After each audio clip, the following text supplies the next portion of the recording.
Welcome back, mathematicians. It's Justin and Mia again, exploring the last few booths at our community market. As the day begins to wind down and the market gets ready to close, we've discovered an exciting opportunity. This booth is hosting a raffle with 5 different prizes. In a raffle, one ticket is picked from a whole collection of tickets. Wait, one out of a whole collection? Does that sound familiar? You got it. It's all about fractions. The lucky person whose ticket gets picked wins the prize. Mia and I each have 2 tickets, and they're about to pick the winner soon. So we need to decide, which prizes should we try to win? Well, by the end of today's lesson, you'll be able to figure out the probability of something happening and show that as a fraction. It also looks like they might be setting up for some sort of musical performance over there. Cool. We'll check that out after we decide on the raffle. Have your guided notes ready, and let's take a chance on fractions.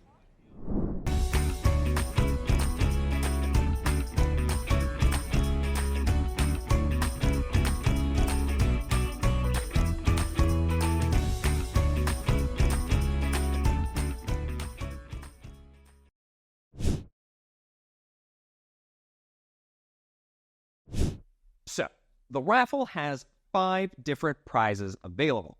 Putting a ticket in the bowl beneath the prize means you've entered the drawing for that prize. They'll only pick 1 ticket from each bowl, though. And since we only have 2 tickets each, we can't put a ticket in every bowl. We have to be strategic here.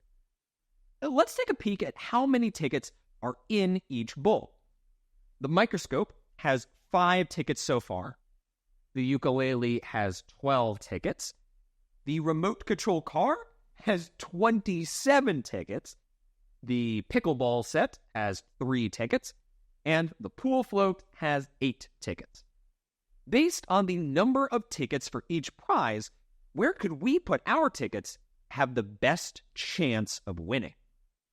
Pause here to record your thinking in your guided notes. If I put 1 ticket in the bowl with 27 tickets, the total becomes 28, and my chances of winning would be my 1 ticket out of 28 total tickets.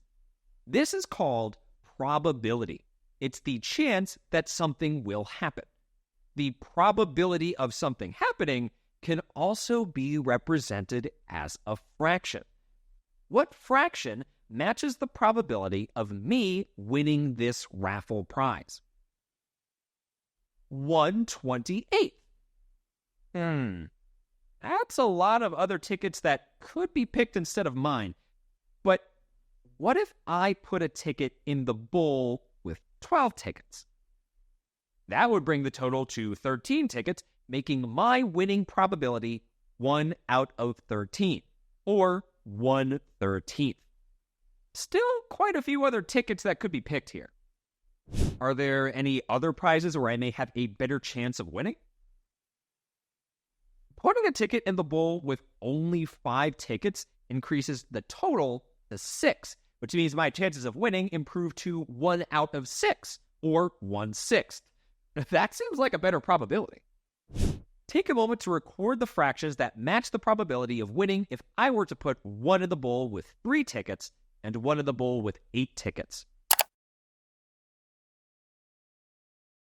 I'll have a 1/4 chance of winning the pickleball set and a 1/9 chance of winning the pool float.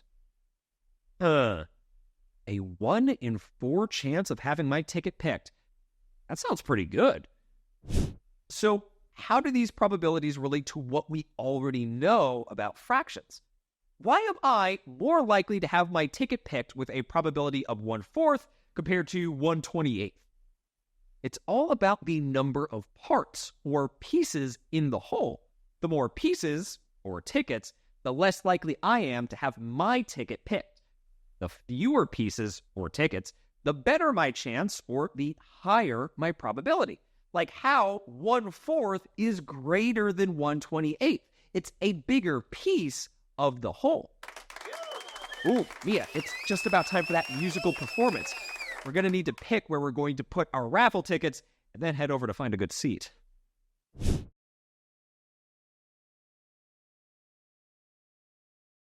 You've been studying fractions at the market. We can see you've worked so hard. So we put together this song to help you remember it all. First of all, what's a fraction? Well, it's a part of a whole. The numerator counts the pieces and the denominator shows us the total parts we hold. And you can find fractions everywhere if you look around. In a bowl of fruit or the slices of your pie are some places they can be found. Well, I need to split my sub sandwich in fours to share with my friends. So I cut it in half, that's half of one. And then I split each half again. Here, friend, if I put that same sandwich on a number line, how would you find the denominator? Well, you count the total parts and you count from 0 for the numerator. It's a no-brainer. Studying fractions at the market, we can see you've worked so hard. So we put together this song to help you remember it all. Now, how do we compare fractions like 1/2 and 1/5?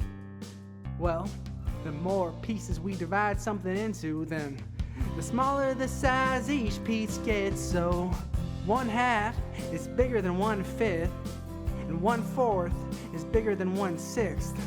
But 1/4 is smaller than 1/3, so look closely if you're ever unsure.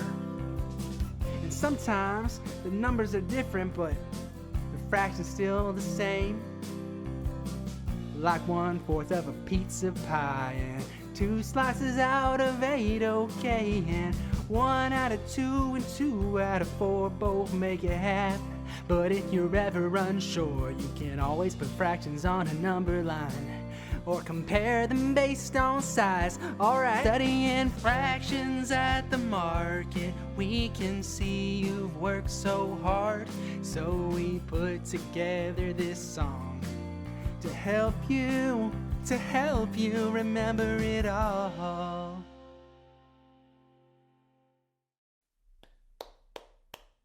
What a fun surprise! That was a wonderful way to wrap up our adventure at the community market.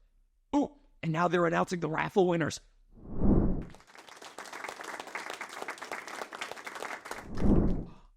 Mia, using a strategy to boost her odds, placed both of her tickets into the pickleball bowl for a 2/5 chance of having her ticket picked. And she won!